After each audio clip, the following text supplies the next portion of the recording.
Hello friends and welcome back. So hope you have gone through the previous sessions, okay, where we have discussed about the architecture of Jboss. Along with that, we have discussed about the core component of the Jboss. Okay, so that sessions will help you to understand Jboss operating mode easily, right? So what we have learned in the architecture that for to avoid any single kind of a failures, we have a multiple instances of each and every component in the architecture, right? Whether it is a web server, it is an application server, or it is a database instance. So we always have a multiple instance to avoid a single point of failure, right? And similarly, in the core component session, we have learned that to manage the JBoss instances, okay, for the, whatever the kind of activities that we do, other deployment, configuration changes. So we have an admin console. That admin console we access with the help of browser, and then we do the different kind of operations that we would like to do in the JBoss, right? So that we have discussed in the previous sessions. Now we have two modes of the JBoss, okay, or in other way you can say there are two operating modes in the JBoss, okay. Now what does it is? Let me explain you. So we have two modes of operating in the JBoss. The first is called the standalone, and second is called the managed domain mode. Okay, standalone and managed domain mode. Okay, now it is very clear from the name as well. When we say standalone, okay, that means you will have only a single JBoss instance. Single JBoss instance. That means only one JBoss instance is running. And when we say managed domain mode, okay, so there will have the multiple JBoss instance, right? So single JBoss instance will be a single point of a failure, right? But for non-production environment, we mostly go with a single JBoss instance. Okay, for example, you are in a development mode, you are in the quality environment, you are in the testing environment, right, where we have a very few number of users and they may be working independently on the development. There would be a very few users on the quality just for the quality checks. Similarly, we will have a very small number of set of users in the testing environment. So there, to save our resources cost, if you go for the multiple instances, then you need the high configuration of your infrastructure, right? So to save the cost, okay, what we do in basically in the non-production environment, we mostly have this standalone architecture, okay, where we have only the single instance of JBoss. If it is going to be down, then it is not like a production where the your end user or customers are connecting, they are doing some real kind of a transactions. If it is down, you can take some time and you can bring up and then you can start your activities of testing, quality checks, development, etc. Okay, so that is where we use the standalone mode. Right. Second is the managed domain mode. In managed domain mode, as I said, we have multiple JBoss instances to avoid single point of failures. So these kind of a setup we mostly use in the production.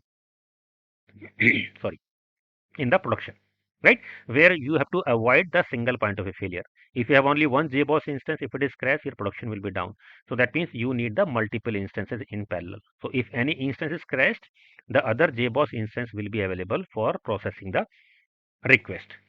Correct. So this is called the standalone and managed domain mode. So what is the basic difference or the main difference what we have learned? In standalone, we will have only a single JBoss instances, while in a managed domain, we will have the multiple JBoss instances. Single instance, or you can say standalone, we can use in the non-production environment, but managed domain mode we use mostly in the production environment, because where we need the multiple servers, whether it is a virtual servers, virtual machines, or physical servers, etc. Okay, so this is going to increase your cost because your hardware configuration and the licensing, everything is going to be increased, right? So this kind of a structure, or you can say this kind of architecture, which is called the managed domain mode, we mostly use in the productions. Or sometimes you will have some pre-prod environment as well, which is called the pre-prod, okay, which may be a replica of your production, okay, for to simulate the same testing or for load performance testing, just like the production. Many times you will see there would be a pre-prod environment that is exactly with the same architecture as the production. But apart from that, other non-production environment will be mostly you will see in the standalone modes. Okay, so now let us talk about the pros and cons of each and every environment, and why we configure the standalone and why we configure the domain mode in the production.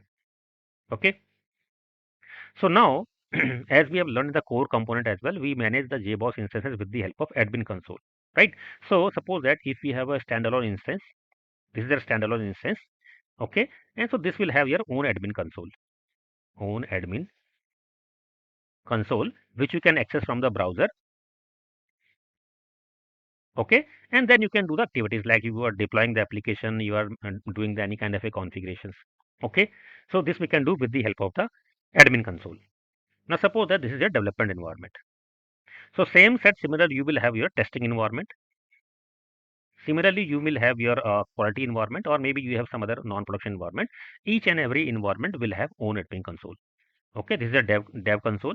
Similarly, you will have a separate standalone instance for testing, and testing will have own admin console.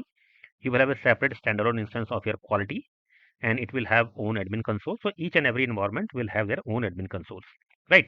So this is the first use case I said for the standalone, where you have a standalone instance for each and every environment. Second use case could be you have deployed some web applications. You are going to deploy some web application, right? So in that case also you can have the multiple standalone instances. Okay, like this one.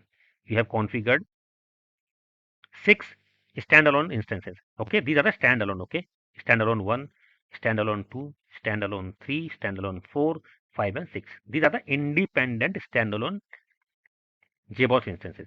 Now you have deployed the same web applications on the each and every instances, right? Now you have a load balancer in front, and from load balancer you are distributing the request to each and every independent Jboss instances. So these are the standalone instances. Okay, we are on the standalone first case.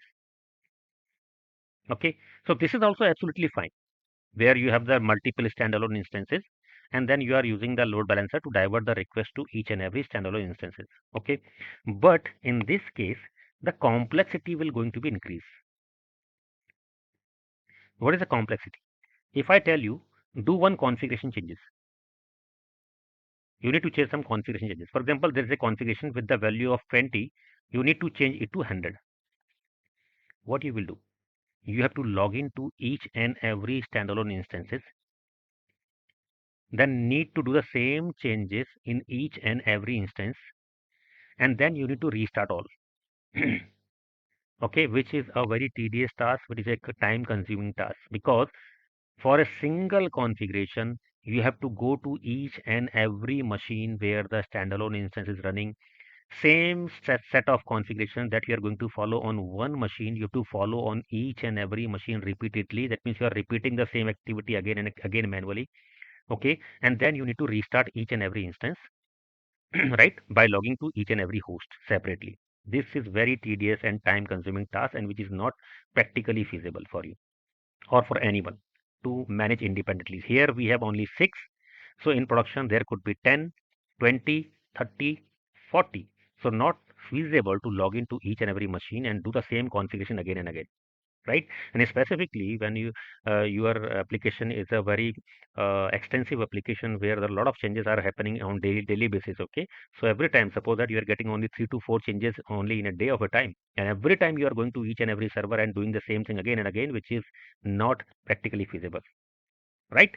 So for that, what we need to do, we need some sort of mechanism where all these things we can do from a single location instead of going to each and every standalone, right? So if you have this kind of a requirement where you need the multiple JBoss instances like in production, okay, so we do not go with this architecture. Okay, we have to go with the managed domain mode, which is the second mode. Okay, so now you will understand it better in a better way. What are the benefit of the managed domain mode? Okay, so now assume that we have 1, 2, 3, 4. 4 nodes are there, or you can say 4 hosts or machines are there. 1, 2, 3, and 4. And here we have the JBoss instance running, JBoss instance running of each and every instance. Okay, but now we are going to configure all these in the managed domain mode. Okay, so what will happen in that case? In managed domain mode, all the instances will be controlled from a central location. Central location. And that we do with the help of which is called the domain controller. Okay, this we will cover in the next session in very detail. Domain controller and the host controllers.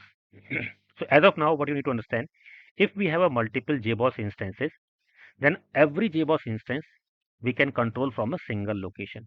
So instead of have a separate admin console for each and every independent server, we will have a central admin console. That means a user can log in to the system, access this central admin console from the browser, and manage all the standalone instances. Those were standalone, but now part of the managed domain. Okay, so we manage all the JBoss instances from a single centralized location. So now, if I say you go for the deployment is a term that we use to deploy the application. Once the application is built in the development environment, testing is done, we take that application and we deploy it in the production environment. Okay, so that we will understand in detail in the deployment session. So now, as of now, but you understand, we need to deploy our new code that has been released. Okay, so for that, you don't need to log into each and every server. You just go to the central location, access this centralized admin console, do the deployment from here. It will automatically deploy in each and every instance. You need to do certain kind of a configuration changes. Do it from here. As I said, in the standalone mode, you need to change 20 value to 100. Do it from the centralized admin console. It will automatically reflected in each and every instance. That means you don't need to manage each and every JBoss instance manually. All the JBoss instance can be controlled from a centralized location with the help of only single admin console. And to get few more benefits, what we do, we make all the JBoss instances are part of a single cluster. So when we say cluster, we get few more benefits. Okay, that I will discuss once I will cover the JBoss clustering session in detail. Right. So this is the benefit of your managed domain mode, where every JBoss instances you can control from a single location using the single admin console. Right. So what we have learned about the domain mode, standalone and managed domain. So uh, mode, standalone mode, there would be only one JBoss instance with own admin console, right? Mostly we use for the non-production environment. And when we say managed domain mode, this is mostly we use in the production environment, where we have the multiple JBoss instances. Those will be part of the same cluster, okay? And we can manage from a centralized location. Centralized location, or you can say from a single admin console. And from this single admin console, we can manage all the instances. You don't need to log into each and every server for doing any kind of a operations. So hope now it is very clear to you what is the standalone mode and what is managed domain mode.